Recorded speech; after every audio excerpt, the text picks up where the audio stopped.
The Guild is Maximum Lawyers' community of legal entrepreneurs who are taking their businesses and lives to the next level.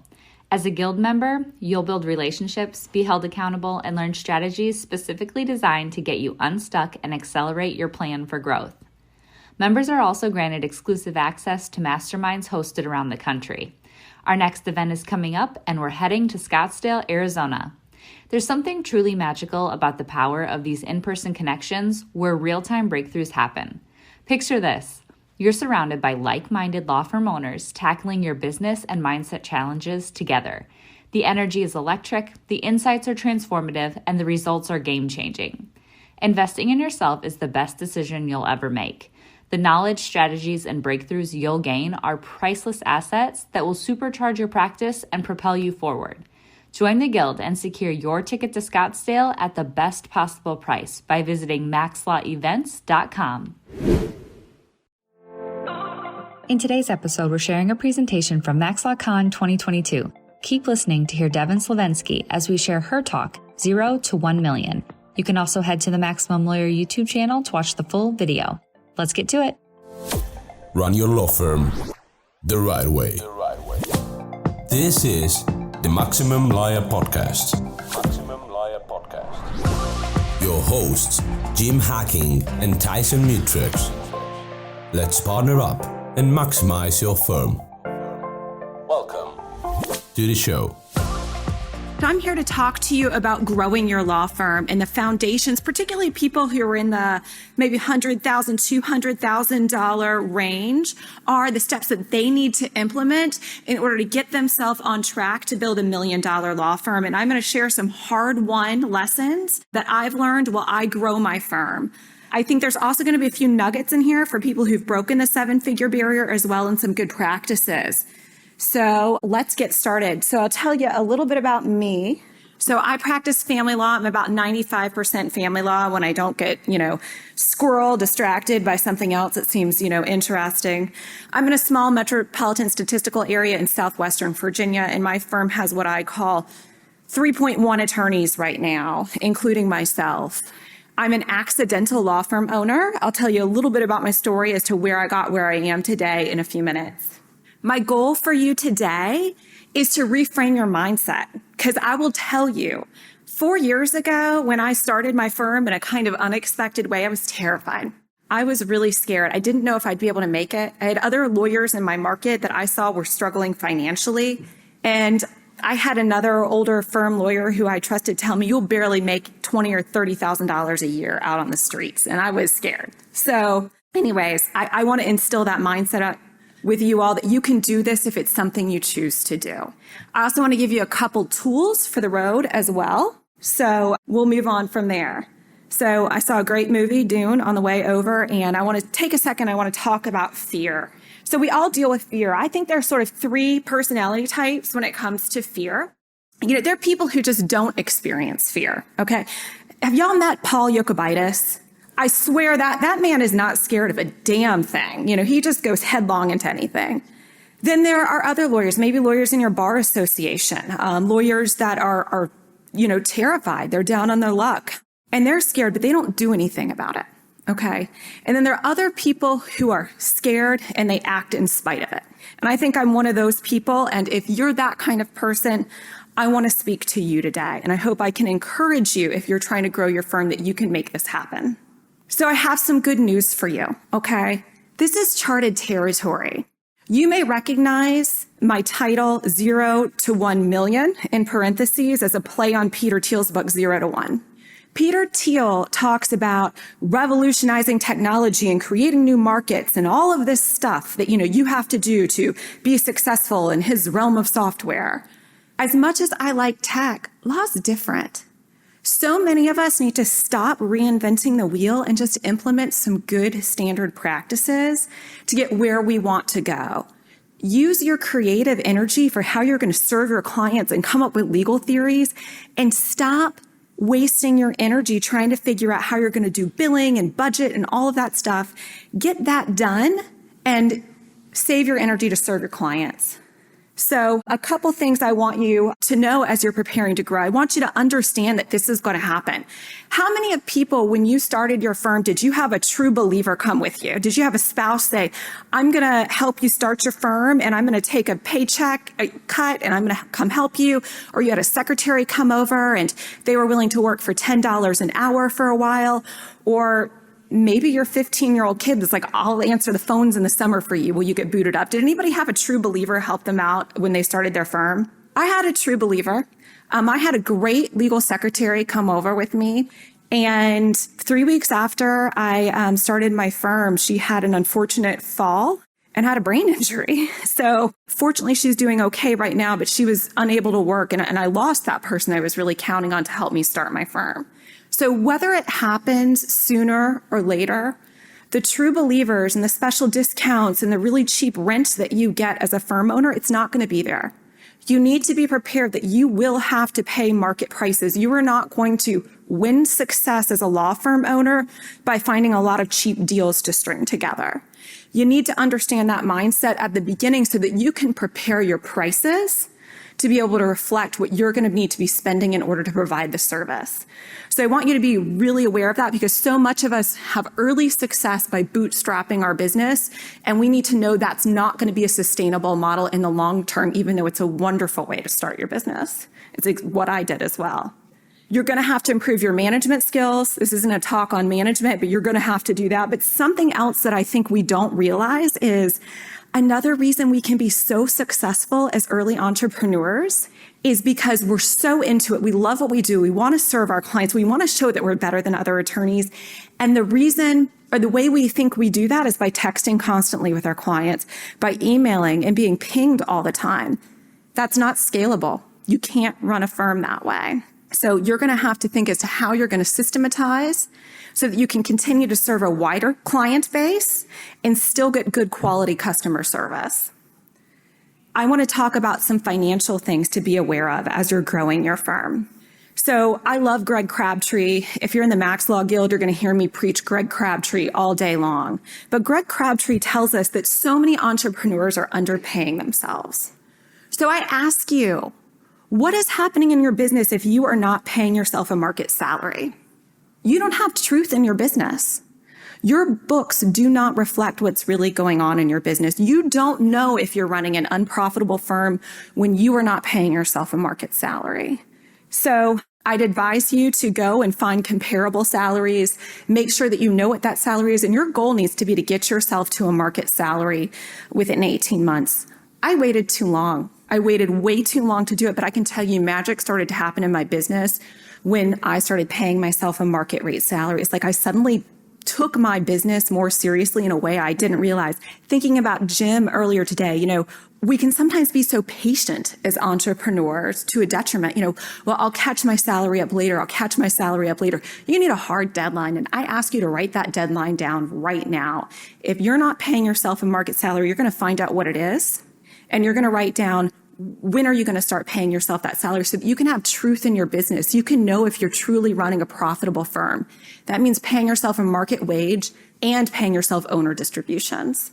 So another reason to pay yourself a market wage, even though most people are underpaying, some of you are not taking W-2 salaries. And I'm not going to give you accounting advice, but if you're doing all distributions, you might have an issue with the IRS. It's going to be expensive to wrap up. So keep an eye out on that. I want to talk about two parts of your tool set, two really basic parts of your tool set to build out early. So you're going to need your chart of accounts and you're going to need your firm budget.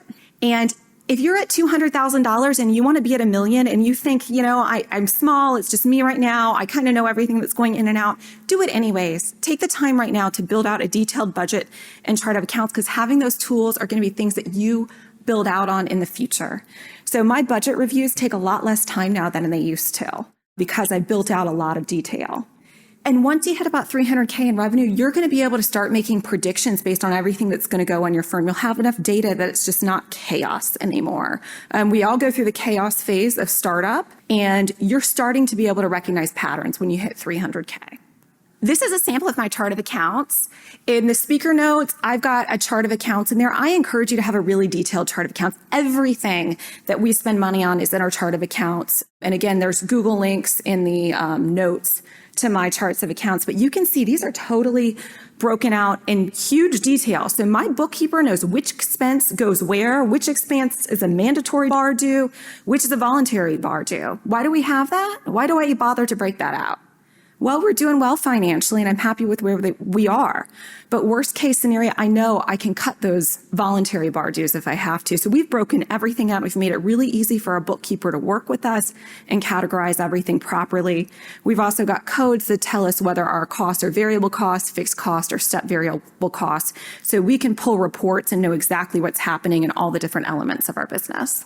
I've put a budget. I've kind of blurred it out. If you want to see a real firm's number, you're going to have to go to Craig Goldenfarb's seminar. I haven't done that, but I'm not ready to show my books to people. But I've blurred out my budget. My budget works with my chart of accounts so that I can pull profit and loss, well, not just profit and loss statements, but my budget variance reports and know how much I'm off based on my projections. But because my chart of accounts is so detailed, I know, one, if we've missed an expense and forgotten to pay something, but we also know, down to the letter, where we're not accounting for things and where we are. And we review it every quarter, and I update these budgets every quarter, and they end up being really remarkably accurate and help us make good projections.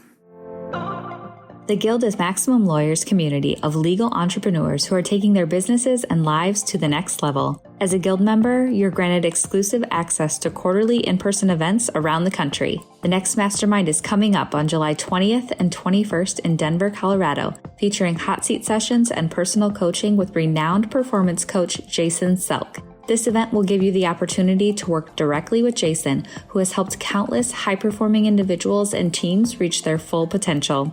During the hot seat sessions, you'll gain valuable insights and learn strategies to help you overcome the challenges you're facing in your practice. For a limited time, you can get your ticket at the lowest early bird price. Head to maxlawevents.com to join now and reserve your spot at the upcoming Guild Mastermind.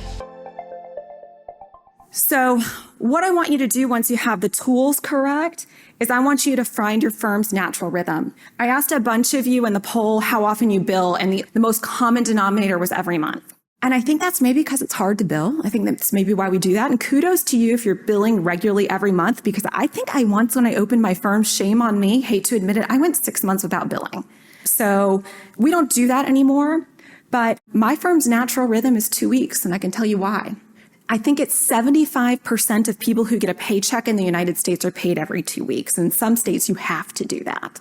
That's what Gusto does, so that's what we pay. And we have so much insight into our business when our billing cycle runs with our payroll cycle. Your number one expense as you build a firm, even if you're a solo, your number one expense should be payroll. Because you need to be getting paid, and you should probably be a W-2 employee if that's what your accountant tells you. So your number one expense should be payroll. So now you have a nice, consistent rhythm with your payroll and your billing practices lining up together at the same time. I've been religiously billing every 2 weeks for a year and a half now. It's dramatically improved my business. Now we know more quickly when people are behind. I was talking to my husband right before the talk, and you could go $64,000 in the hole on a case if you bill 160 uncompensated hours at 40 hours a week. So we cut that risk in half a little bit by billing every 2 weeks. So anyways, I highly recommend changing your billing period. Bad billing practices are going to give you bad cash flow. People are going to be upset about their bills. They're going to be higher. We've just had so much lower accounts receivable when we bill every 2 weeks and we know when to get out of a case. We've got our eyes on the case every 2 weeks, knowing if it's time to get out. I will give you a warning. If you're going to implement flat fees, you've got to have a good plan for your cash flow. Because one thing that can happen is if you get all that money in operating up front, you've got to make sure that you're going to have the staff capacity at the end of that case to continue to service the case. So just something to keep in the back of your head. Some attorneys take that money and sort of set it in a fake trust account if it's considered earned that they don't take until the end of the case. But it's really important. If you're relying on staff to finish these cases, you've got to make sure that you can fund these cases at the end of them. I also highly recommend that what you do is you make a billing goal for every period. except for my budget, which I think of monthly. I think of my revenue goals, my billing targets, my marketing goals. I think of them in 2-week sprints, and I have it all charted out. So I know how many leads we're expecting to get, how many consults we're hoping to book, and how many hours we're hoping to bill every 2 weeks. And I have that charted out for the whole year, and I highly encourage you to implement that practice. So what do you do to course correct? You've charted this course. We've figured out how we're going to cross no man's land and how we're going to build a business, not just a law firm. You're going to have to course correct. So you're going to get in there every quarter. You're going to recognize the new expenses. You're going to correct your chart of accounts, and you're going to project what's going to happen next quarter. I will tell you, my projections have gotten increasingly more accurate the more I've been doing this. They were within $10,000 last year working with my accountant. And then you're going to do a major budget overhaul every year. And I think that's pretty self-explanatory. So I want to share with you just a few things that I've done that has financially improved my business that some were a little surprising. One of the first things I did is I hired an expensive professional accountant who gets it early in my business, probably earlier than I needed her, but I have very organized books and financial records, and I know what my expenses are. My profit and loss statements speak a lot of truth and help me make decisions about my business and which segments of my business are more profitable than others. Your ordinary bookkeeper isn't going to be able to do this. You need to hire somebody who is not just a rear view mirror accountant. You need to hire somebody who's front facing to do your accounting and set you up in a position where you can start making projections based on what's happened in the past. I started paying myself a market wage, and I'm going to go ahead and give you guys a little bonus tidbit too. One thing that really changed my mindset was my husband, who's here in the back. We rented a house for a really, really long time, even though we could probably afford to buy one. And when we stepped up to the plate and finally bought a house, I think that was a great mindset shift for us. Instead of just hiding out and being afraid, will we be able to continue to do this? We stepped into it and said, we're going to do this. We're going to make it work. And I think that's been such an important mindset shift for us. And it goes hand in hand with paying yourself a market wage. I've added benefits. I was terrified to add health insurance. I thought, oh my goodness, this is going to be an out of control cost. What will this do? I did that over a year ago, and I've never looked back. It's always worked out. It's never been the burden that I was so scared of it being. I also ended up adding short-term disability, long-term disability, and life insurance benefits for my staff, and I really encourage you to do so. I've talked to too many lawyers who have had to make really tough decisions about very ill staff members and what the right thing to do is in the light of their inability to work. So if that's one takeaway, I'd highly recommend you doing that for your staff. And then the big plunge I took earlier this year is I hired a highly compensated trial attorney who is going to be our lead trial attorney and hopefully take some cases off my plate. We're getting my caseload offloaded to him, and his caseload really built up. And that's been a scary investment, but it's been worthwhile and it's finally paying off. So those are my tips for growing your law firm, getting yourself to $1 million in revenue. There's a sample budget. I have already filled out your revenue targets, which are $83,333 a month on the budget, but it's up to you to come up with what your fill-in numbers are to get there in the budget. So there's a template for you. And I want to point you to some good resources. So we've got my Greg Crabtree book, talk about him all the time, simple numbers, just so many words of wisdom. If you can understand the labor efficiency ratio that he talks about in there, it's going to really help you manage your firm, but that's a more advanced topic. I did not realize that Brooke was speaking tomorrow. So Brooke Lively is here, and she wrote the book Panic to Profit. That has some really good KPIs and talks to you about managing data. She actually informed me they're giving free downloads of that right now out in the hallway. So anyways, that was a nice, pleasant surprise. You can go get that book in 5 minutes if you want to. And then I also want to direct you to no man's land, where growing companies fail, so that you can make sure that you're building the infrastructure so that your business can scale as you grow, because your business needs are going to change dramatically when you move from solo to a firm that's more systematized. So thanks. It looks like I've got just another minute or so to answer some questions. So right there. You get a major pain point that I'm having with over service for client happiness. It's a pain in my ass.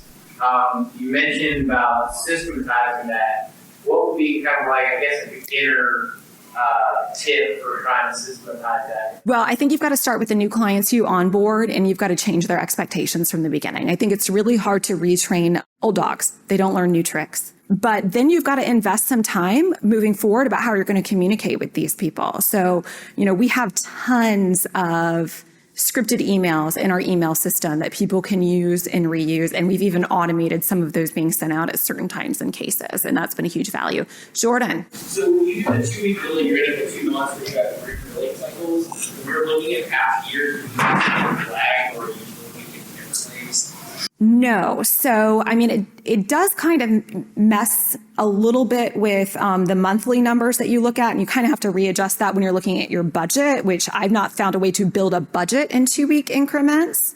But, you have 26 periods every year, regardless of, even though some months will have 3 in it. What exactly do you mean by paying yourself a market wage? I'm just unfamiliar with that. Sure. So what I think of a market wage is, I don't really think of it as what you would pay somebody else to do the management. I think the true substitute is, what would you pay another attorney to do high-level attorney work at your firm? I think that's the substitution value. So is that higher or lower than what you've been paying yourself? I had been paying myself much less than market wage. I had been, doing the, there's a time I paid myself minimum wage. So, and you don't have truth in your business when you do that. So, all right, well, I will get off the stage. If anybody has any other questions, let me know. Thank you all. Thanks for listening to the Maximum Lawyer Podcast. To stay in contact with your hosts and to access more content, go to MaximumLawyer.com. Have a great week and catch you next time.